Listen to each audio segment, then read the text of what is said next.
Daddy always talked about retirement, but ever since I retired, I haven't been able to put food on the table. I don't know what I'm going to do, Dorothy. The grandkids came over yesterday, and I couldn't even buy lunch. It just seems too much. Well, Albert, ever since the Great Depression, our friends, family, and even us have had problems putting stuff on the table. You say something, Dorothy? I said, ever since the Great Depression, we've all had our trials trying to get things on the table for us to eat. You gotta speak up, Dorothy. You know I can't hear you. I said, Albert,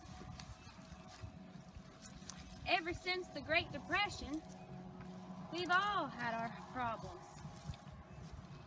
But I may have to go back to work at age 70 to help us make ends meet. You do no such thing, Dorothy. I will find a way. I don't know what to do at our age, but there's got to be something. Albert's right. I just don't know what we want to do. Well, miss, what if I was going to tell you that there is an act being passed right as we speak that could help you with your retirement plan? That's just not possible. Well, It can't be done. The Social Security Act right now is being passed, which will give you a lump sum of $5,806, which will help you with your grandchildren and whatever other expenses you need to pay. That's just great. I gotta go tell Albert.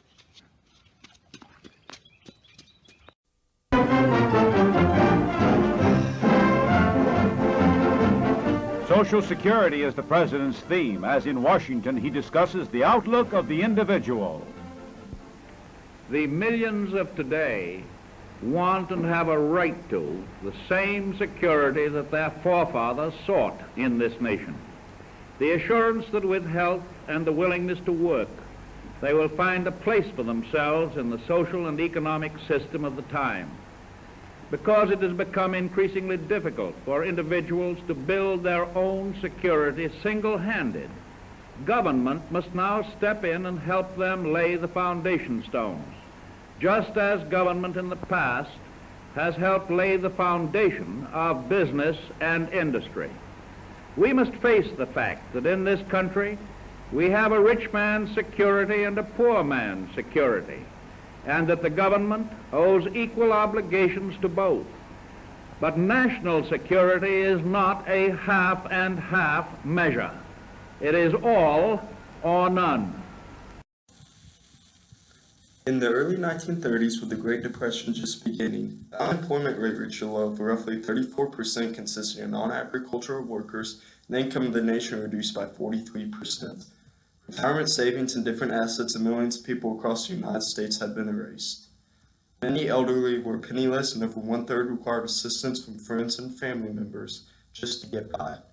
In 1934, multiple states started providing pensions for the elderly for about $19.34 per month.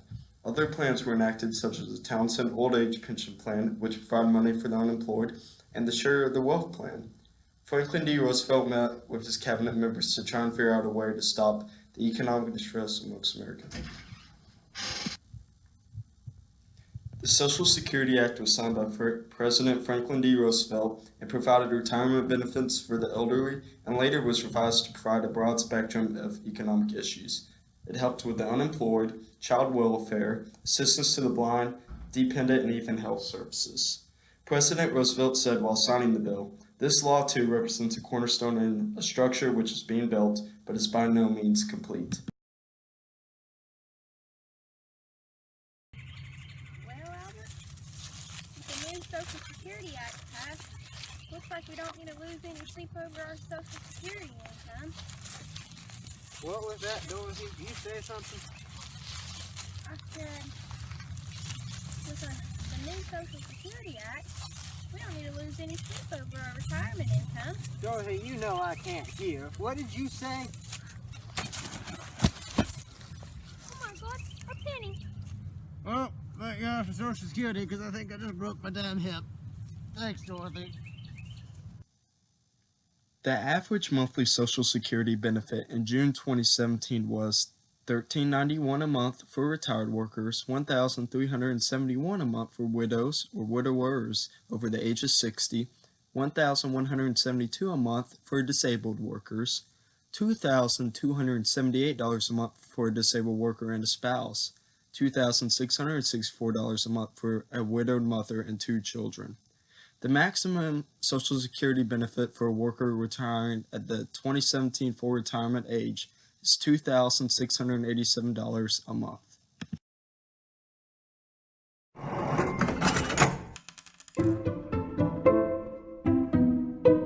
Is Social Security the best government program ever, or the worst? This Social Security measure. On August 14, 1935, Franklin Delano Roosevelt signed the Social Security Act to reduce poverty among the elderly. But after 8 decades, Social Security doesn't get the respect it deserves. It is a Ponzi scheme. Social Security is actually worse than a Ponzi scheme. Others say it's about to go bankrupt, or maybe it's broken already. But Social Security isn't just doing fine, it's doing much better than fine. In fact, it might be the largest and most successful government policy in the history of the United States. Here's how it works. It takes about 1/8 of each worker's salary, up to about $113,000. This is the payroll tax, and it funds about 96% of the program. Social Security also gives to retired workers, to the families of deceased workers, and to disabled Americans and their families. How does Social Security decide how much you get when you retire?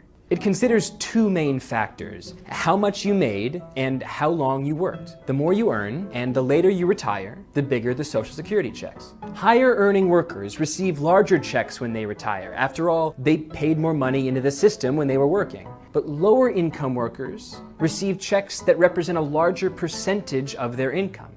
And it works. Social Security has eliminated the vast majority of elderly poverty in America. Today, the program is solely responsible for lifting 22 million Americans out of poverty. That includes about 1/3 of our senior citizens. Half of Black and Hispanic retirees make 90% of their income from Social Security. It might be the most effective anti-poverty program in the history of this country. So why do some people hate Social Security?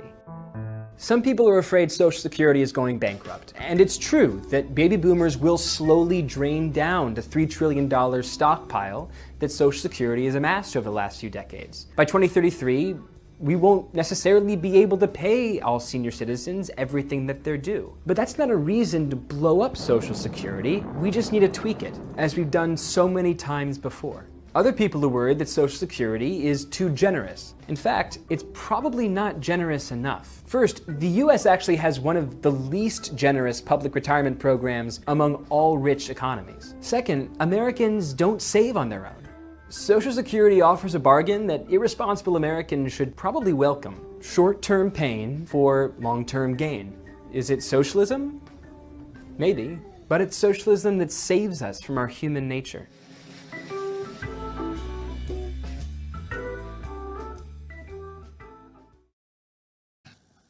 Throughout the years, Social Security has changed, not through technology, because there hasn't been that many technological changes that were affected Social Security, but through amendments and changes to the original policies. This has drastically increased the number of people who are receiving Social Security benefits. Not only retirees, but also single parents, orphans, and disabled people.